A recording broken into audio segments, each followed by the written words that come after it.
बहुत पुरानी बात है। एक प्रसिद्ध आश्रम में एक महान गुरु अपने शिष्यों को चित्रकारी यानी पेंटिंग सिखाते थे। दूर दूर से लोग उनसे कला का हुनर सीखने आते थे। उन्हीं शिष्यों में एक लड़का था, कबीर। वह बेहद प्रतिभाशाली था, लेकिन उसमें एक कमी थी। वह बहुत जल्दी निराश हो जाता था। जरा सी गलती होने पर वह अपनी सारी मेहनत को बेकार मान लेता था। एक दिन आश्रम में एक बड़ी प्रतियोगिता का ऐलान हुआ। गुरुजी ने कहा, जो सबसे बेहतरीन चित्र बनाएगा उसे राजमहल का मुख्य चित्रकार नियुक्त किया जाएगा।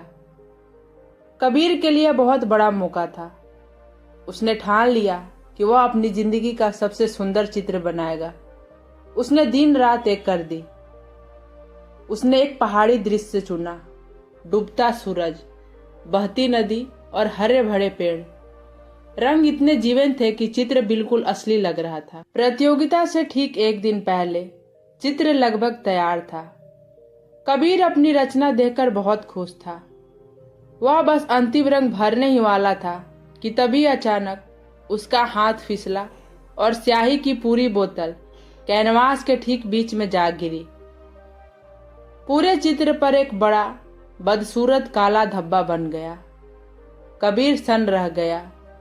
उसकी महीनों की मेहनत एक पल में बर्बाद हो गई। वह रोने लगा और चिल्लाया, मेरा भाग ही खराब है। गुस्से में उसने कैनवास फाड़ना चाहा, लेकिन तभी पीछे से एक हाथ ने उसे रोक लिया। वह गुरुजी थे। कबीर ने रोते हुए धब्बे की ओर इशारा किया। गुरुजी ने कुछ नहीं कहा। उन्होंने बस कबीर के हाथ से ब्रश लिया। उन्होंने उस धब्बे को मिटाने की कोशिश नहीं की, बल्कि उसी काले रंग का इस्तेमाल करना शुरू किया। कबीर हैरान होकर देख रहा था। गुरुजी ने उस भद्दे धब्बे को कुछ रेखाओं से एक उड़ते हुए बाज में बदल दिया।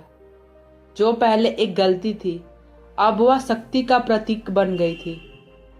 कुछ ही पलों में वह धब्बा चित्र का सबसे खूबसूरत हिस्सा बन गया।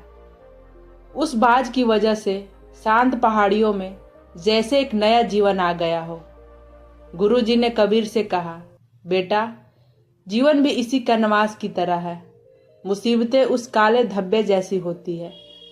कमजोर लोग उसे देखकर रोते हैं, लेकिन सफल लोग अपनी सूझबूझ से उस धब्बे को अपनी ही ताकत बना लेते हैं। उस दिन कबीर समझ गया कि गलतियां अंत नहीं, एक नई शुरुआत होती है। यह कहानी से हमें यह सीख मिलती है, परिस्थितियां आपके हाथ में नहीं है, लेकिन उसे कैसे बदलना है यह ब्रश सिर्फ आपके हाथ में है। अपने काले धब्बों को अपनी उड़ान बनाइए।